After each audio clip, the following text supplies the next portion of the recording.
All right, you ready? Yeah. Oh, whoa, Bruni, look at that shirt. Where'd you get that? Oh, look at this. You Mm. see this? Yeah, I Do do you see see it? it. Do I need Stand to up. stand up? Yeah, you gotta stand up real quick. Look at that.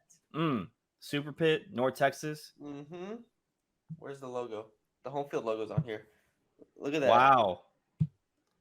Look at that. Speaking of home field, we are working with home field to give y'all 10% off all orders, 15% off your first order if you guys buy some merch like Bruni. Bruni, stand up again. Oh, Show off the shirt. Show off the good shirt a little bit more. transition. Look at us. Look at that.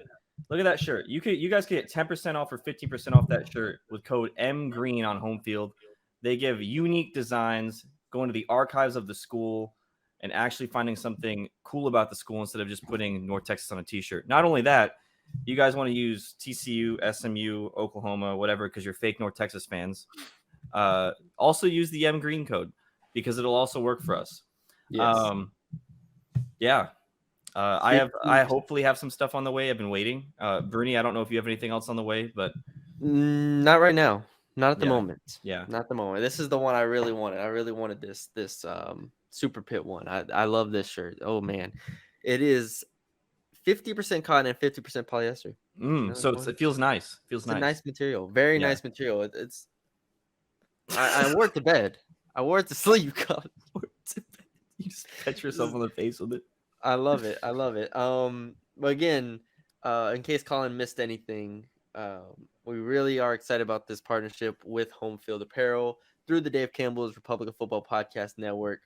Home Field launched its North Texas apparel line, 2 weeks ago. 2 weeks, yeah. And a ton of people bought the stuff, used our code. We saved a ton of money as a collective community using the code. Again, 15% off your first usage of it, and 10% every time after that. So you can still buy it. Use the code 10% off all of orders. And yeah, Colin basically summed up the rest pretty well. If you're interested, visit the Home Field website at homefieldapparel.com. Super easy to use, and you can access their wide-ranging selection of teams. Shop at Home Field and use our discount code MGreen at checkout to get your discount. Not only that, I'm not sure if this is legal to say or not, but you could probably just create a bunch of new accounts and get 50% off. So, hey, let's do what you got to do. We're all struggling out here. So, just Colin, or just put them all into one when you first order and just use 15% off code there. Yeah, just buy every shirt. Yeah. So that way you don't have to buy a second one. Point. That's a good point, Bruni, honestly. It is amazing how many people have bought Home Field stuff. It blew me away. In all seriousness, thank you guys for using our code. It's really awesome. Hello, everybody, and welcome to another edition of the Green Room Podcast. I'm Matthew Brune, and that's Colin Mitchell. Colin, today we continue our opponent preview series with Javi Cardenas for Birds Up of Rivals. Javi, how are you doing today? Great, guys. Thanks for having me on. Yeah. Oh, yeah. So we had SMU last week. Now we have UTSA this week. I venture to say the North Texas two biggest rivals. Personally, I look at UTSA as a bigger rival than SMU just because of I feel like they're on a similar playing field in a lot of ways than SMU, but now they're all going to be in the same conference, so it doesn't really matter. But what are your thoughts on just the overall rivalry and the North Texas versus UTSA dynamic in Texas? I mean, I think it's becoming one of the best, right? At least on the G5 level, whatever we want to call it now. It's gone off to a good start, and I think it's continued to provide exciting games. There seems to be animosity between the fan bases. That's always fun, on social media. But then also the results on the field, right? At least on the football side, it's been very back and forth, pretty even over the years. Other sports still, I mean, UNT is kind of has the upper hand there, but at least on the football side, things are pretty even. On the recruiting side as well, as there seems to be a lot of back and forth. So there's a lot of similarities, I think, especially now moving to the American.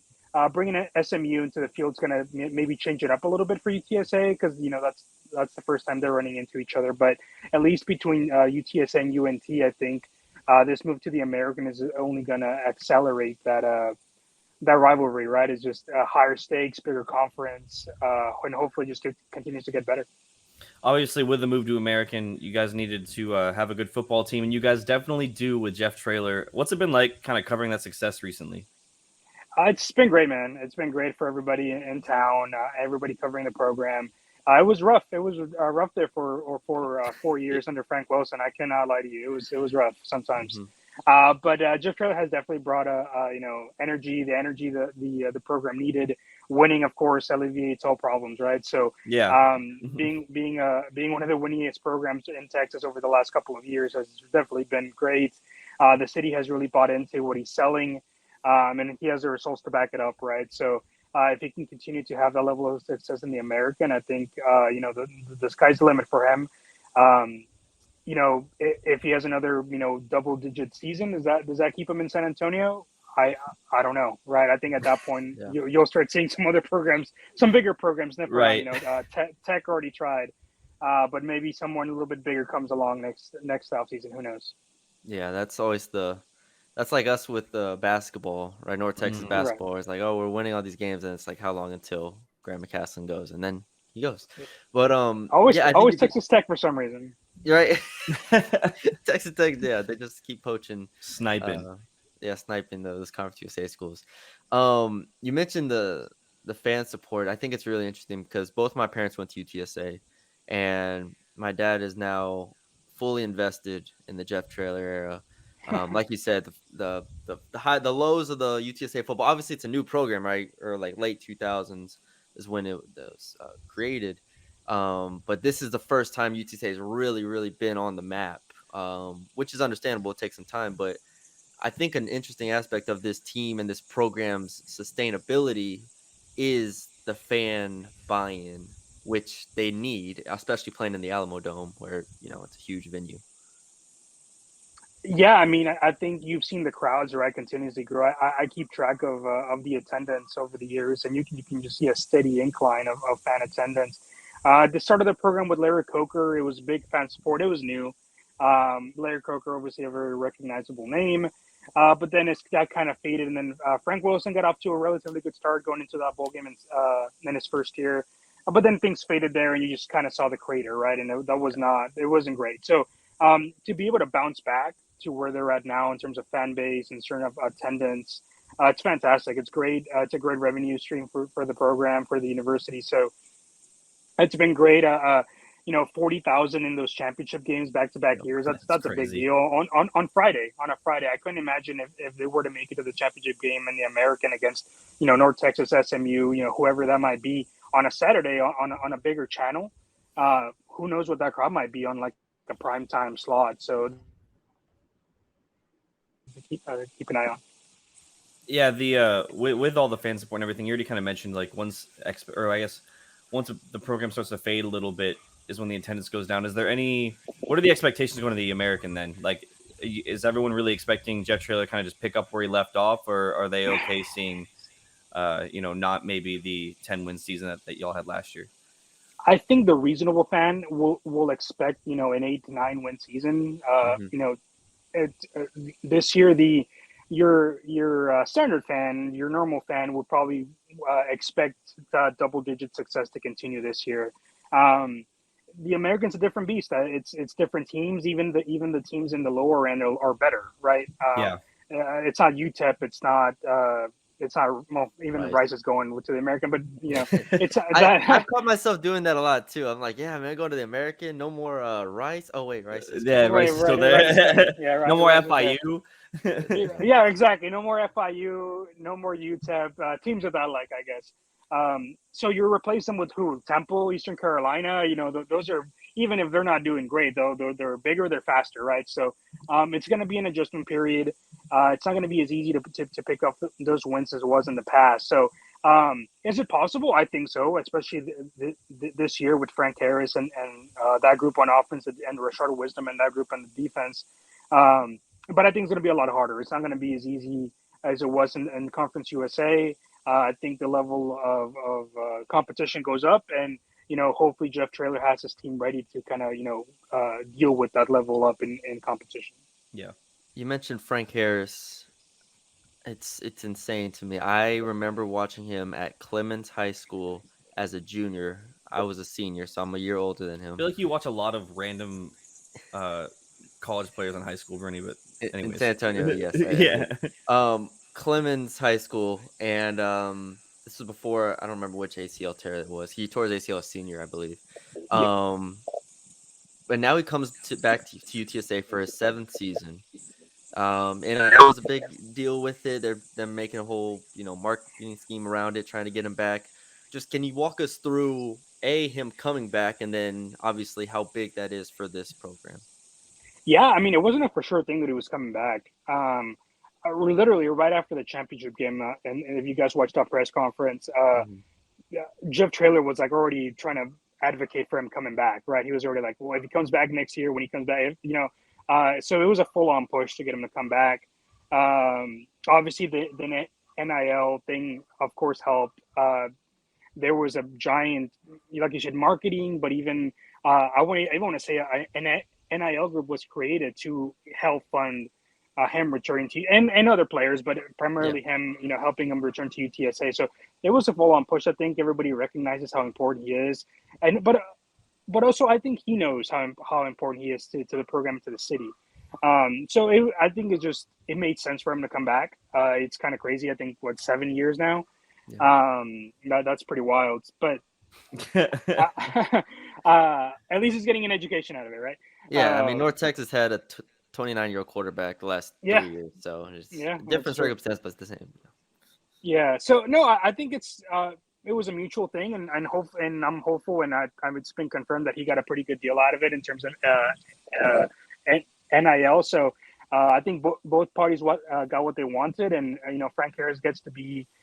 I mean, honestly, aside from Wembayama these days, one of the most recognizable athletes in San Antonio. I was trying to kind of put that into perspective there. It is like, man, like if you were to really list like the, top 5 San Antonio and personalities in San Antonio, where would he rank? And gosh, it would have to be pretty high up there right now. That is, that's yeah, it's actually really very interesting interesting. because it's always only been Spurs, Right. obviously. Like it's only been Because Spurs, and yeah, there's nothing else, right? There's no soccer, there's no yeah. baseball, there's no professional football. So, I mean, he top 3, maybe top 2. I don't know. That's interesting.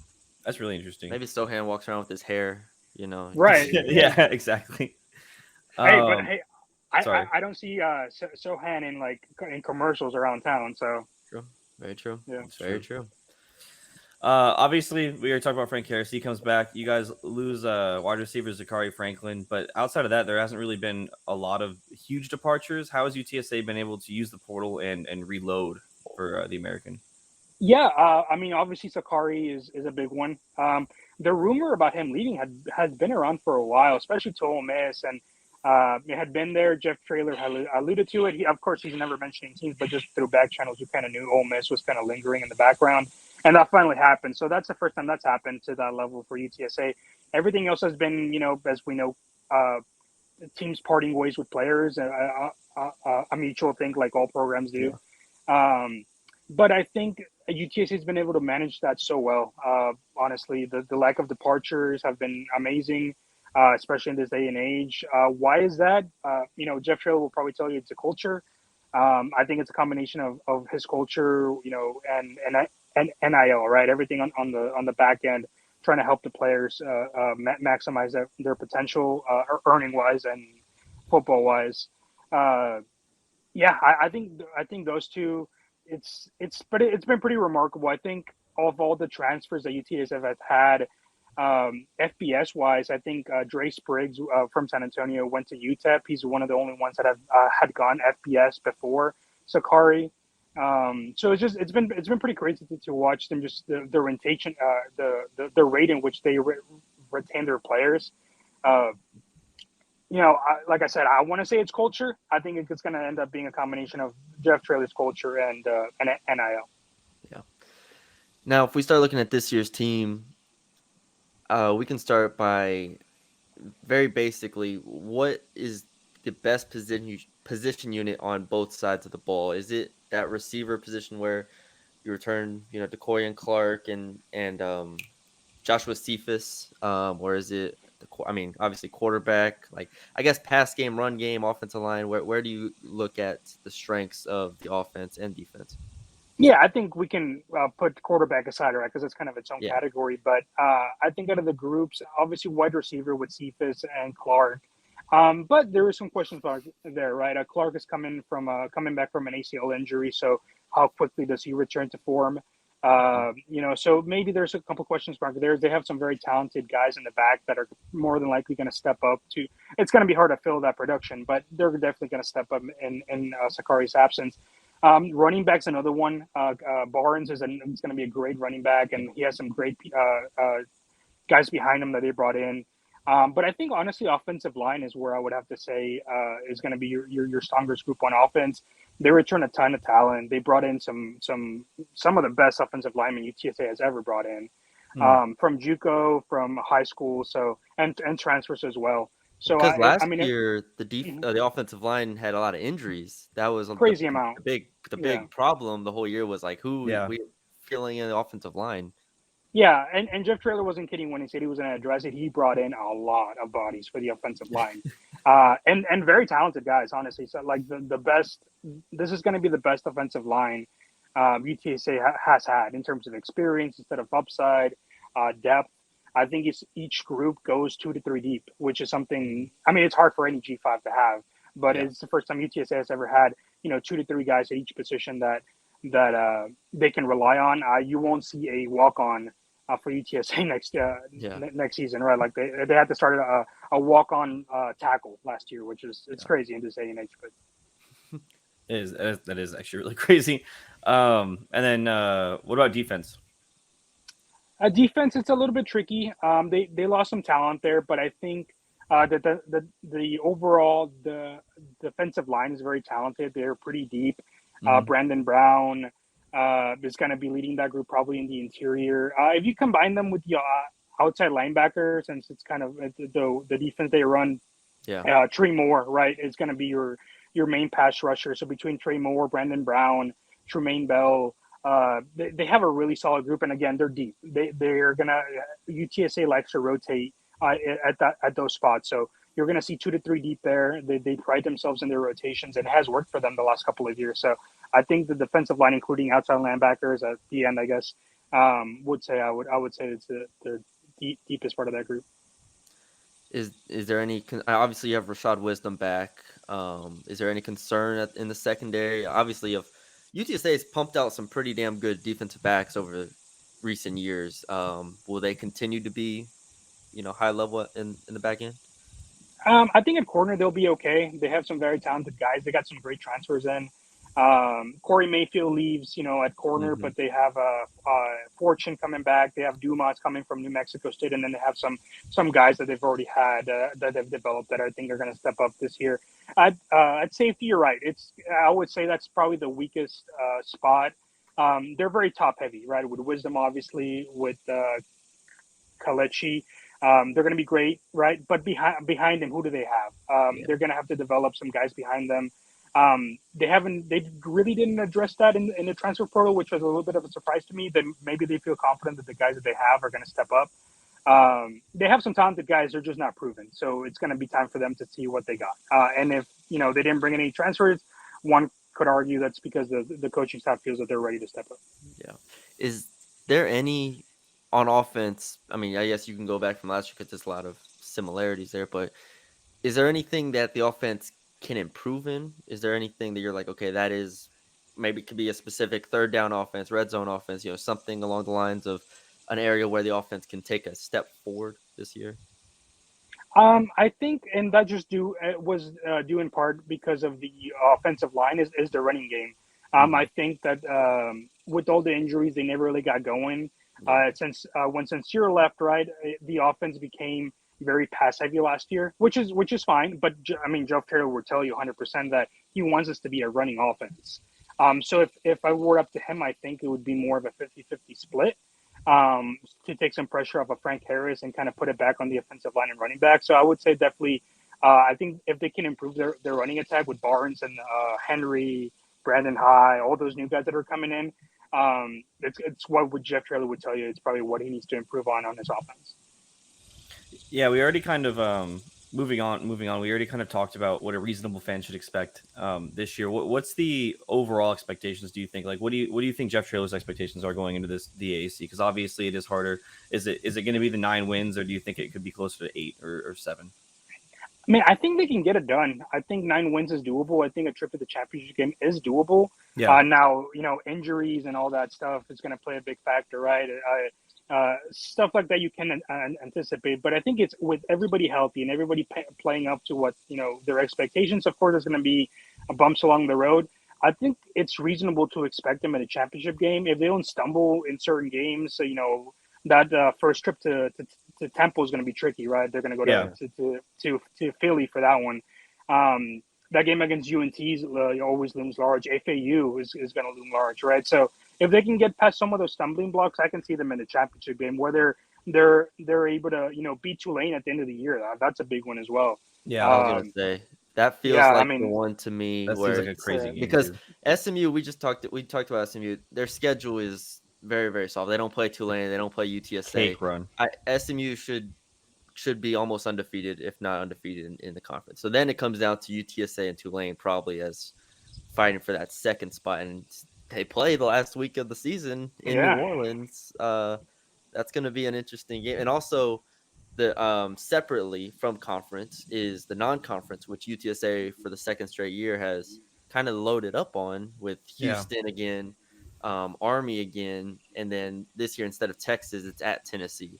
So it's like, even if it doesn't get to 10 wins, I mean, there's a route in where UTSA goes like 9-3, where it is arguably even more impressive than like last year's season.